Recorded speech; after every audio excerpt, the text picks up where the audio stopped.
everyone. Welcome to Bali Bungkus today. For today's topic, we're going to talk about how to hack your sleeping. And for today's speaker, we're going to have Nat, who's going to talk about that stuff. And before that, I want to tell you about some event that we're going to have this week. So it's almost at the end of the week. So tomorrow is going to be our last event of the year. So it's like a closing time. So for tomorrow, we are going to have a members lunch here at Ubud. It will be a little bit like Christmassy thingy. So if you're interested, feel free to join us. You just need to go to the front desk or ask Esa. You can pay it at the front desk for 60K, and you already got a really nice buffet that we are prepared for you tomorrow. So please, if you're interested, just go to the front desk. And the last one that I want to tell you, we also going to have a program called Search Inside Yourself. So this is the program that is born at Google. So what makes it different from any other programs? Because we combine three things, which is mindfulness, leadership, and also neuroscience. So it will be happening on March 10 to 11 at Green School. So it's not going to be like very, like office thingy. So it's going to be in the open space. It will be great. It's a 2 days program. So if you're interested, the ticket is still on early bird price for $5.99. So if you're interested, just go to the front desk and they can help you to sign up and stuff. So for right now, I want to welcome you, Nat. Thank you, Give Ashby. applause, everybody. Thanks, everyone. Thanks for being here today. So I guess if you're here today, you're either interested in getting better sleep, or maybe it's less sleep, or I've also got some friends here to support me, so thank you. So I'm Natasha, and my professional resume includes being a corporate slave and a startup hustler, but I'm not a sleep expert. But what I do love doing, what I'm passionate about, is sharing experiences that inspire people to touch into different states of consciousness. So, so welcome. Thanks for joining this, and we'll have another participant joining. So before I start, I guess I would just like to have a show of hands on who would like to have better sleep. Anyone who wants less sleep? Okay, good. And who would like to learn more about conscious sleeping? Awesome. Okay, so as I said before, I'm not a sleep expert, but I have been a victim of sleep deprivation, which led me to be really interested in learning more about sleep. And I also found a hack that allowed me to compensate for some sleep that I wasn't having whilst I was a corporate consultant, sleeping for 4 hours a night in New York. So that really helped me, so I'd love to share that with you. So I became so interested in sleep that I left my management consulting career to build a platform in New York to help people find places to take a nap or meditate during their day. While that's taking a nap itself, it's on its own siesta. I'd love to share with you some of my own personal explorations around sleep, and I do like geeking out a little bit on the science behind sleep, but my intention for this talk is to have it fairly content light and just touch into like the introductions about brainwaves and phases of sleep, and how some of these sleep hacks work. But also be able to take you through an experience, a taste of this sleep hack that I came across. It's a sleeping meditation.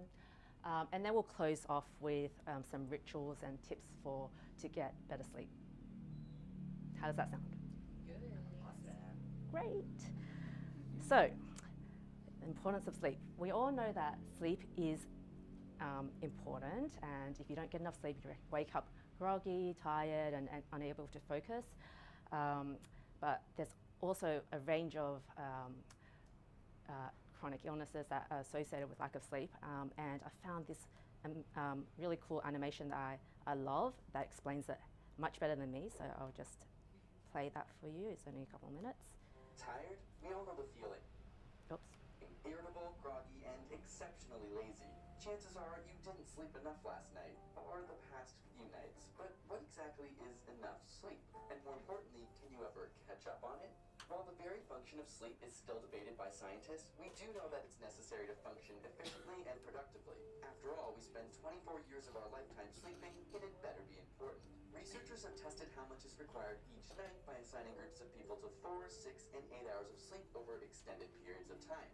After 14 days, those with 8 hours of sleep exhibited few attention lapses or cognitive issues. However, those with 6 or 4 hours of sleep showed a steady decline. In fact, after only 2 weeks, the 6-hour group showed a similar reaction time to a person with a blood alcohol concentration of 0.1%, which is considered legally drunk.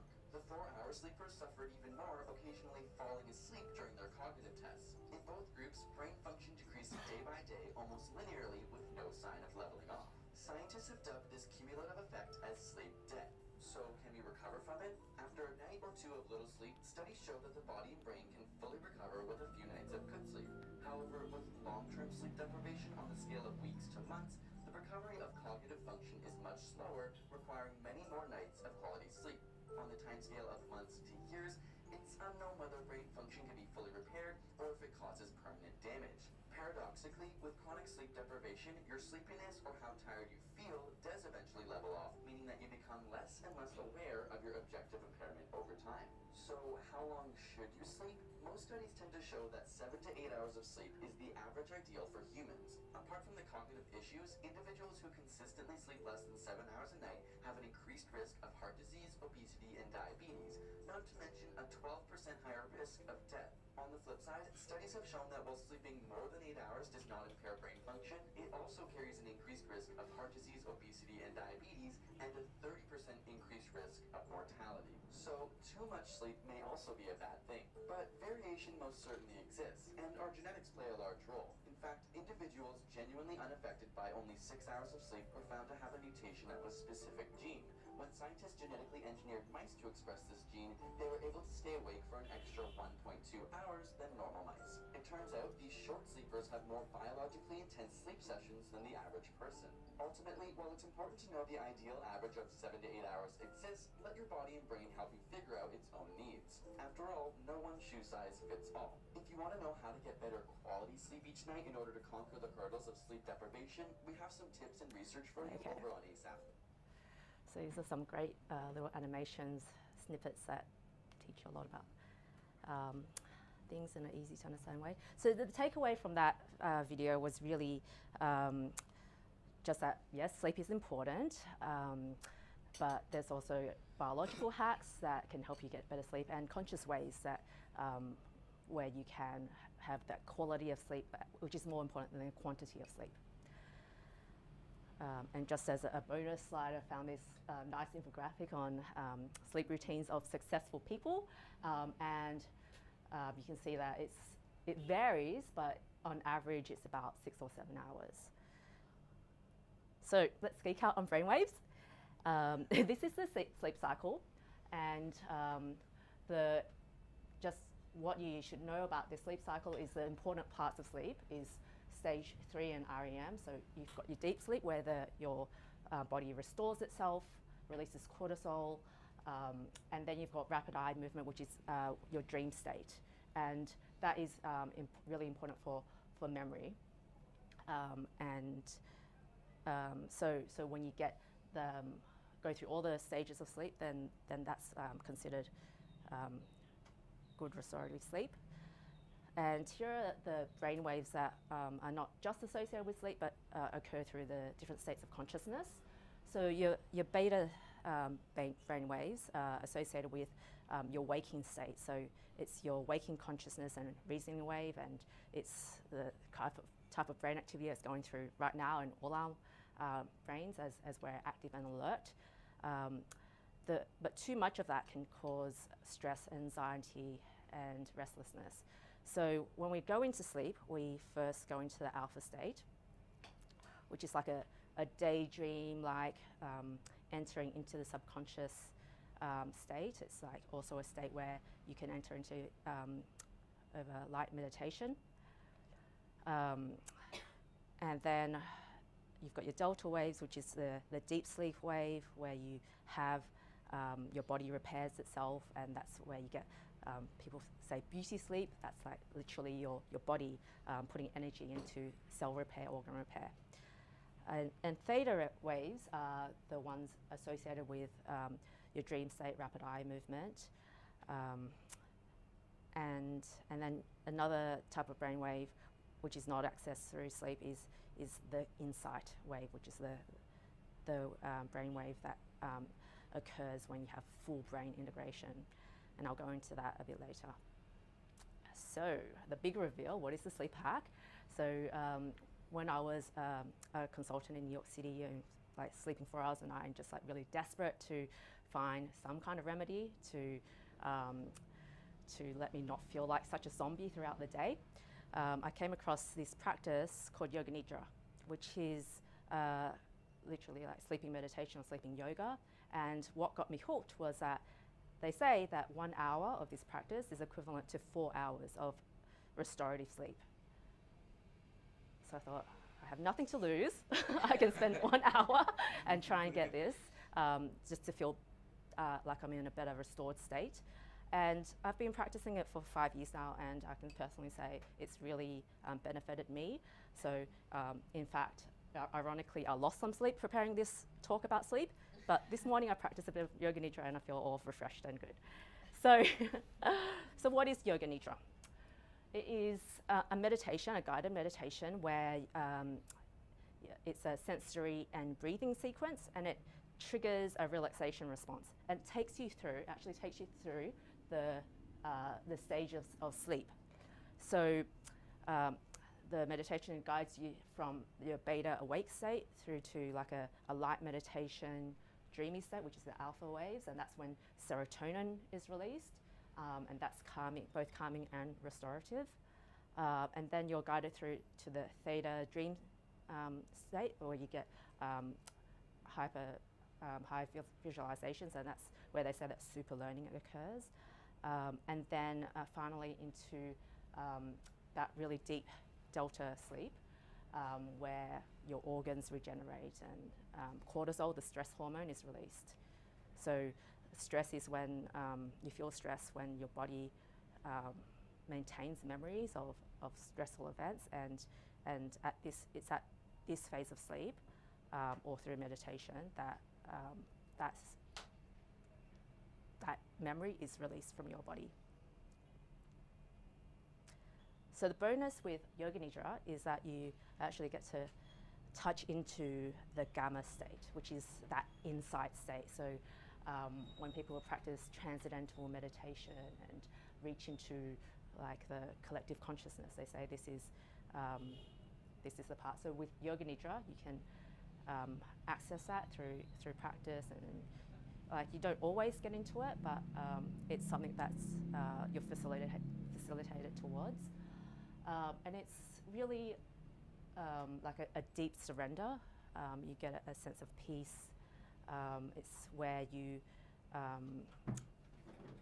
get to rewire some of your thoughts and emotions. Your subconscious is really open to intentions and affirmations. And you get a sense of freedom that transcends the triggers of the regular stuff in your life. So you see like long-term meditators, their general state is a very kind of deep, kind of peaceful state. And that's because they've been able to access this on a long-term, regular basis. So I'd love to share the experience with you. So this part will be 20 minutes of you coming into yourself and accessing some of the benefits of the Yoga Nidra experience. So before I invite you to close your eyes, I always like to do a tense and release exercise, so to get rid of the tension that's like in your body. So just like if you squeeze your shoulders up, squeeze your arms, squeeze your feet, your legs, your stomach, squeeze all parts of your body, squeeze your face, open your face, and just shake it out and release. Okay. Feel good? Now, so as you settle into your seat, place both of your feet firmly on the ground. Hades!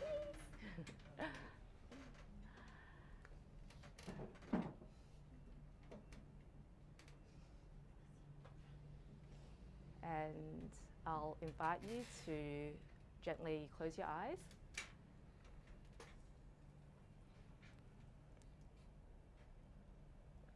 And invite in 3 deep belly breaths. So inhaling into your abdominal, up through your chest, through your clavicle, and exhaling, relaxing through your chest, your belly, releasing all that stale air, and inviting a new breath in, deep breath into your belly, and exhaling just as slowly and deeply. And you can go through a couple more of these deep belly breaths and start noticing how deep breathing calms the mind, relaxes the body.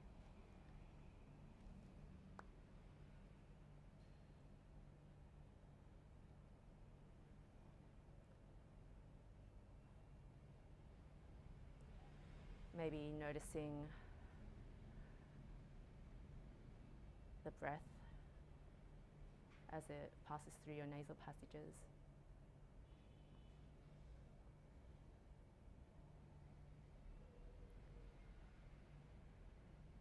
Any smells you might smell in the room.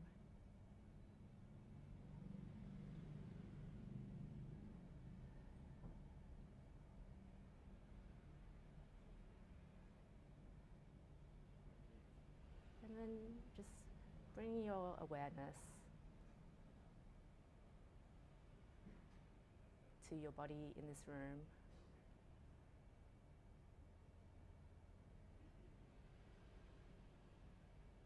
The room that you're in.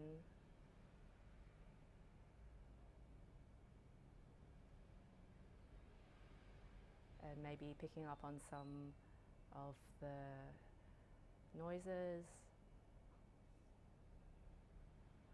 the traffic outside, and then touching into the more subtle sounds. Maybe it's your breath,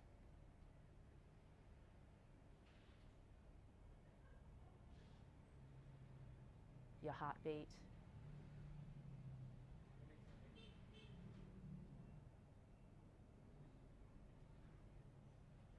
feeling your heart move even though you're not consciously moving it.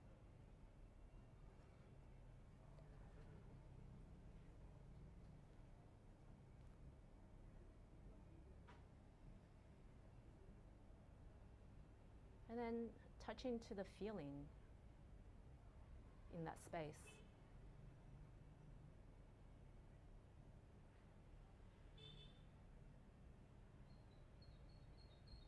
Perhaps there's been something that's on your mind, an intention you'd like for yourself.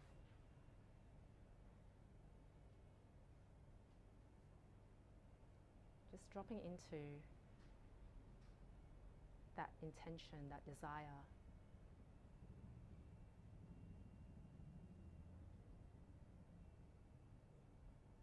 And just see it as an invitation to feel into it at this moment and feel like it's already happening.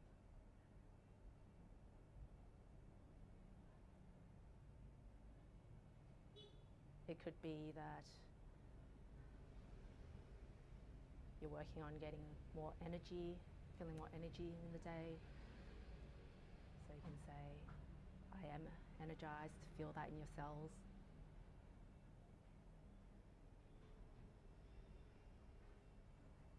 I'm worthy, I'm fearless. Whatever that is. feel it as if it's already happening.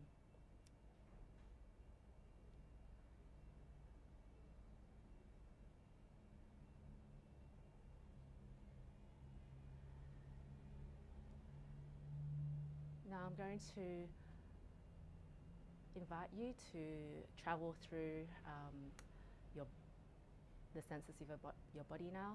I'll mention parts of your body and simply turn your attention to that.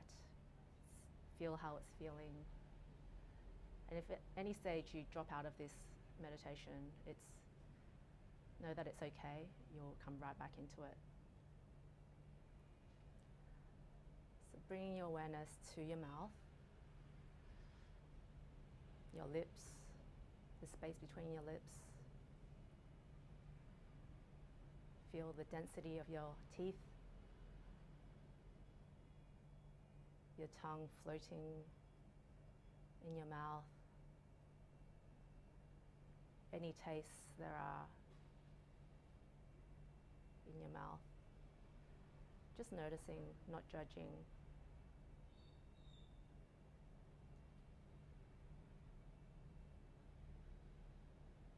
And then feeling your whole mouth, the back of your throat.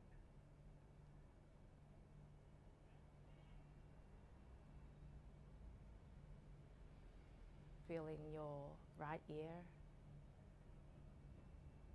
the folds of your ear, the left ear, folds of the ear. Feeling the ear canals in between your ears.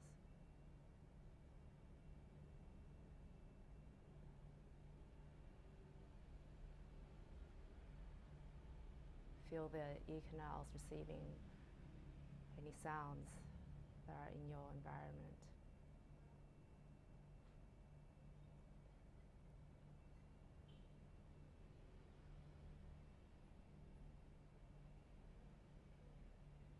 And then bringing your attention to your eyes, feeling your eyelids,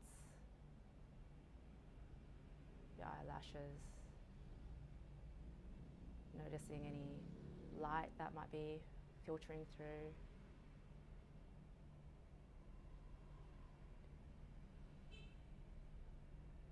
Your eyeballs, front of your eyes, back of your eyes.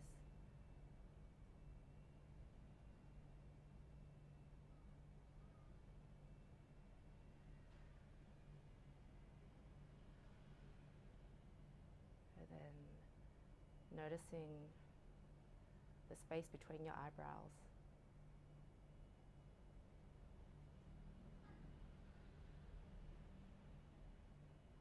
How that feels.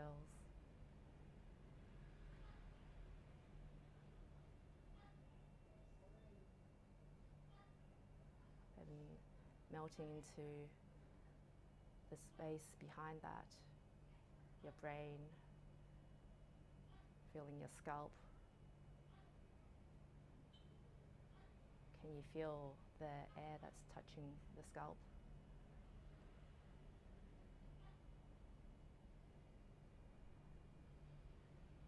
And feeling your whole head.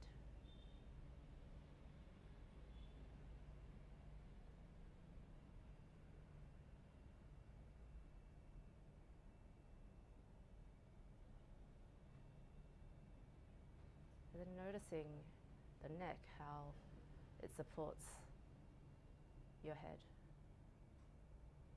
carries the weight, physical weight, the mental weight.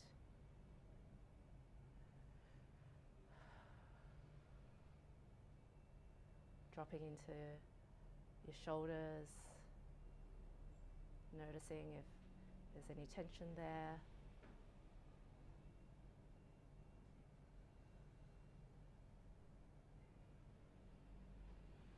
Or maybe a chance to release that. Dropping your shoulders down. And then feeling your right shoulder and sensing the feelings and sensations down your right arm, your elbows, forearms, your wrist, the palm of your right hand, the back of that hand, feeling your right thumb, index finger, middle finger, ring finger, and pinky.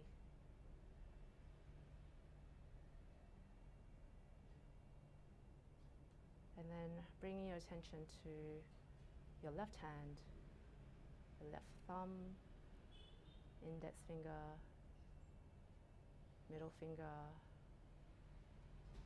ring finger, your pinky, the palm of your left hand, back of the hand, the wrist, your forearm, elbow,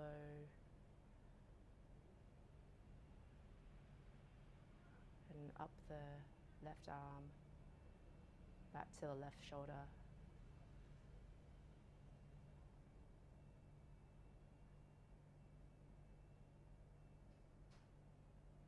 And noticing how the chest feels.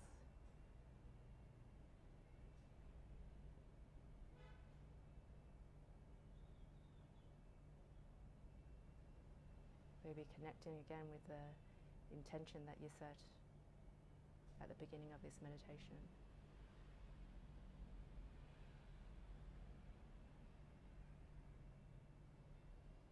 Dropping into the core, your hips,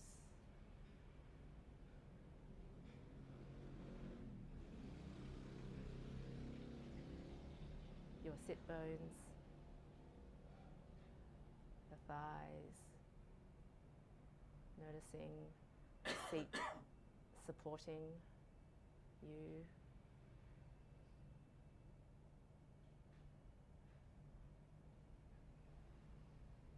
Sensations in your knees, your calves,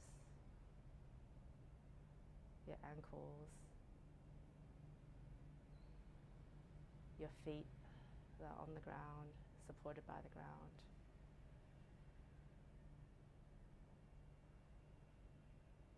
And go through sensing your 10 toes.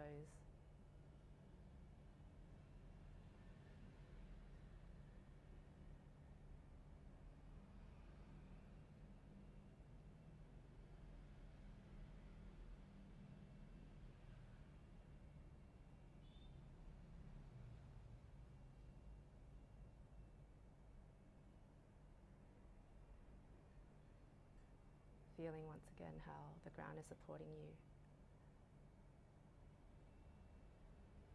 And feeling your whole body now.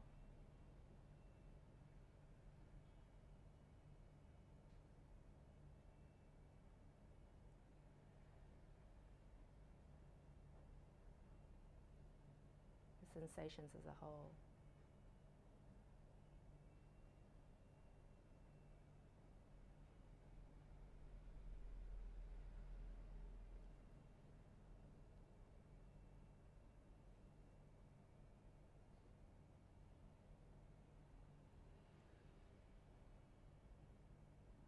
Noticing the air that's touching your skin.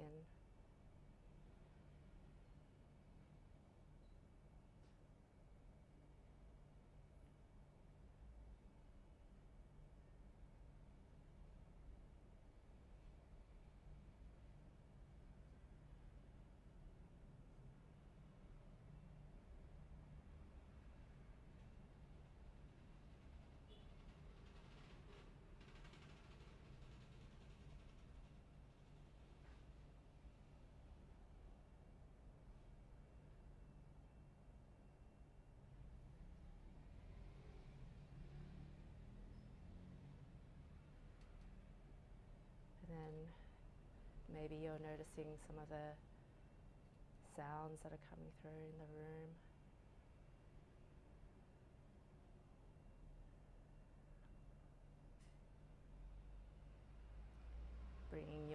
awareness back to the breath.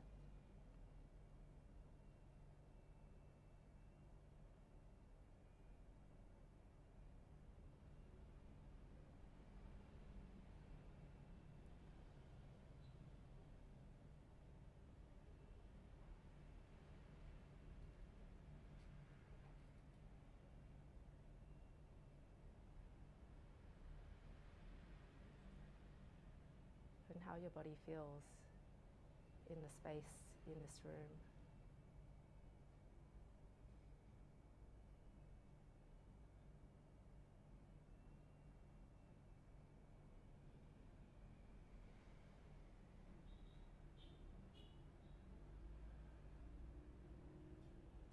Noticing how your body might be feeling a little different to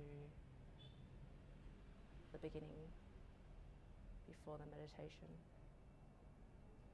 What is this feeling that you have now?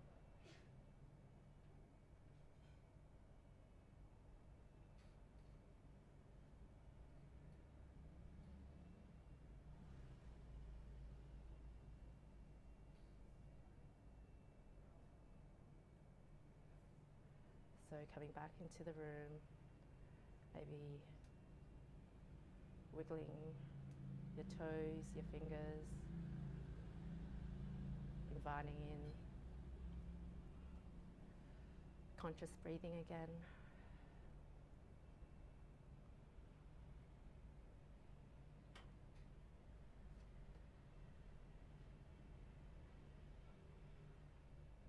And then maybe rubbing your hands together and placing it over your eyes. And gently blinking your eyes open.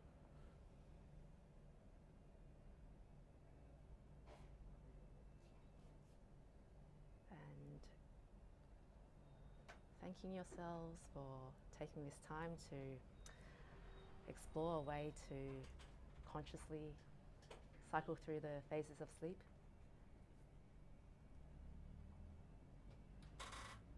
And if you do fall asleep, that's fine as well. I use this meditation when I wasn't sleeping very well, just to even fall asleep.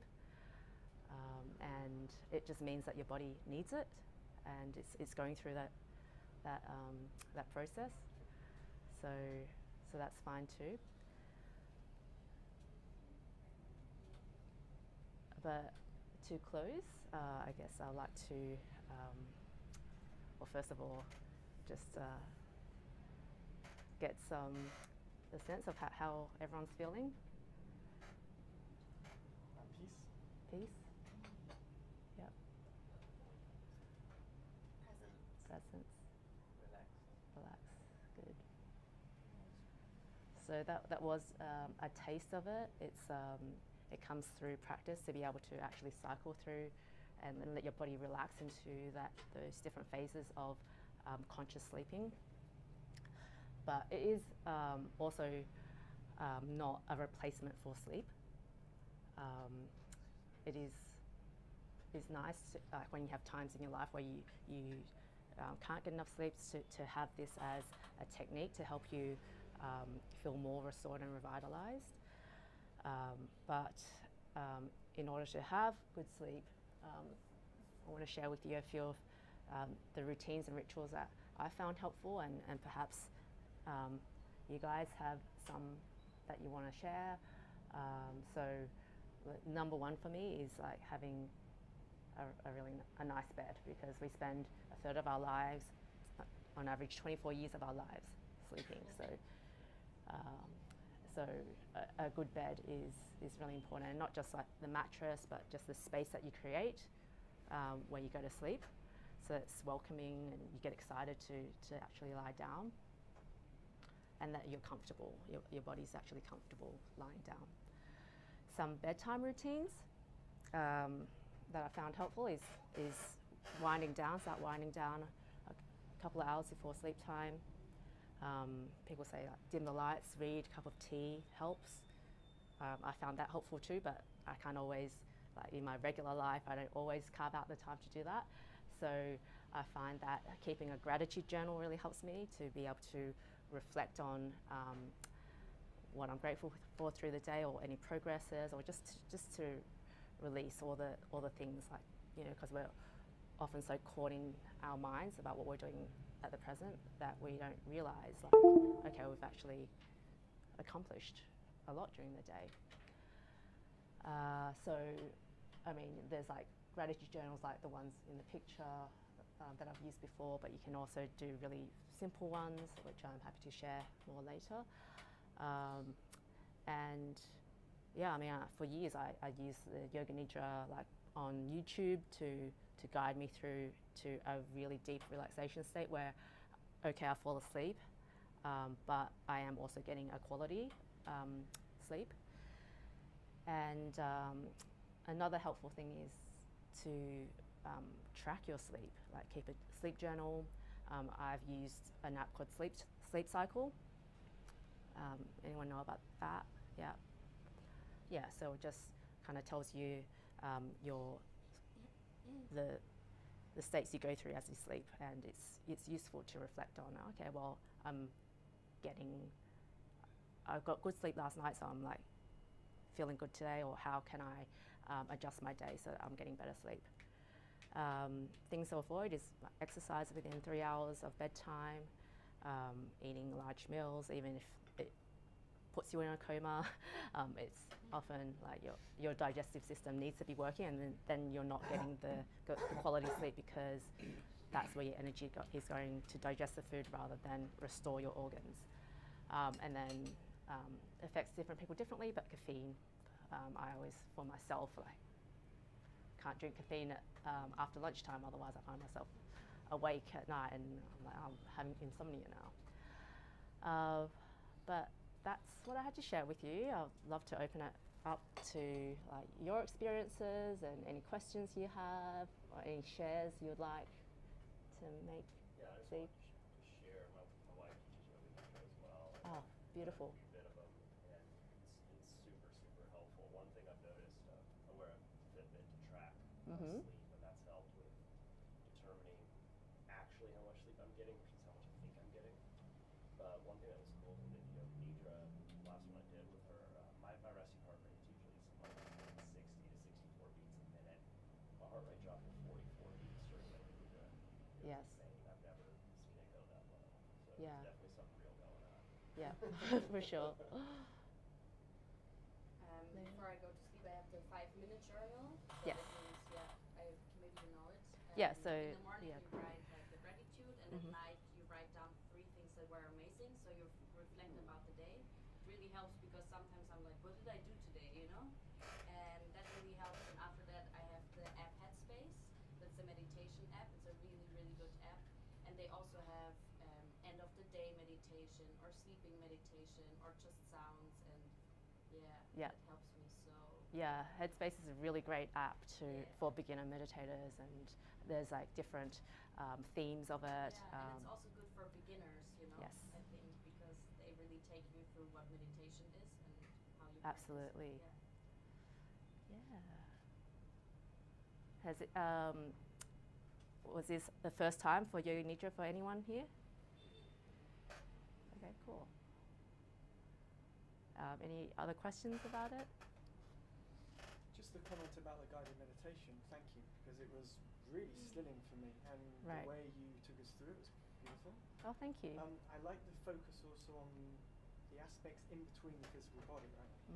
So focus on the attention between, like, the mouth or the ears, as Right. opposed to what we've been conditioned to think we can be aware of, which is just the physical body. Right. That was really beautiful. Yeah. And there's something really nice there, bringing yourself into that awareness. Yeah, because often we're disconnected with those parts in between, the spaces in between. And this Yoga Nidra is like a little mini massage for your mind, because as you're going through this, sensing the different parts of your body, it's like doing this little massage on the corresponding part of your brain. So yeah, I mean, I found it super helpful for me, so I hope it's useful for you guys. If you have any other questions or want to talk about it afterwards, it's one of my favorite topics, so yeah. I found with some of them, you know, after they do the rotation of body awareness. It gets into like just basically images coming and going. Yes. And that really resembles lucid dreaming a lot. Yes. At the end of the day, that's my favorite part. It just Yeah. it's trippy. Yeah. So you can use this to get you to a state of that, and it's a lot about intention setting as well before you go to sleep if you want to access the lucid dreaming state. So yeah, there's like meditations that can guide you through that as well, which is really fun. Just kind of in your 5 years of experience, have you found that kind of doing this like a 20-minute one during the day Yeah.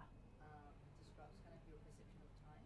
Like the one that we've just done now. Yes. Like now, I find it really hard to tell what time it is. Right. I don't know why. Yeah, maybe it's just me. But yeah, I feel like Yeah. you know, maybe it's earlier than I thought because I'm not used to taking naps in between. And I'm just thinking, if I start to do this longer term, is it actually going to reduce my need for sleep later on at night? Because often if I nap during the day, then I sleep much later Right. at night. So I mean, yeah, it could, yes, it could affect that cycle because you've had that deep rest in the middle of the day, then you have more energy. I find that it gives me more energy to function through the rest of the day. So do you still sleep a normal 7 hours at night in addition to doing this during the day? so I tend to use this during the day if I haven't had the 7 hours of sleep, and for me, it's to compensate for that, as well as help me like train myself to drop into those various stages of sleep and the different brain waves that's you can access through this kind of when you're conscious about the way you're getting into sleep rather than just falling asleep unconsciously. But yeah, so if you're getting enough sleep at night and you're happy with that, then there's like meditations for different things that you can trial, and I won't necessarily say, oh, use this in the middle of the day to help you feel refreshed if you've already got a good cycle.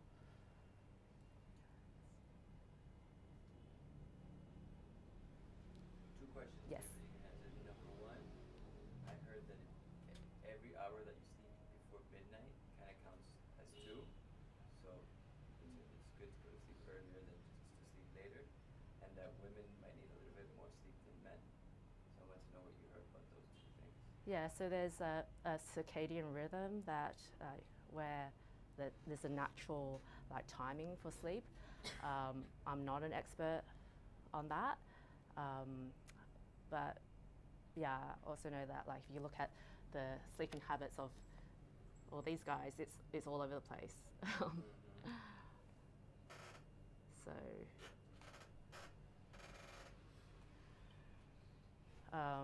so I think what I find is more important is like the quality of sleep you're getting into, rather than the length of time or the time of day. But yeah, I mean, always I find like connecting with nature and the natural rhythms is going to be the most supportive for your system. So if the sun starts setting at 5 o'clock, then naturally we're not supposed to really be up late with like artificial lights, because that impacts on the way our body functions. And then your second comment was around women needing more sleep. Have you guys heard of anything like that? Oh, maybe because we have more like, we need to be more beautiful and have that beauty sleep. What have you heard around it? Just those two things. That women need every more hour sleep. before midnight is more effective Yeah. than the hours after midnight, and that women might need like an extra hour on average. I think it's I'll be like honest, also, slow sleep. Yeah. yeah, she's a big promoter of sleep and naps.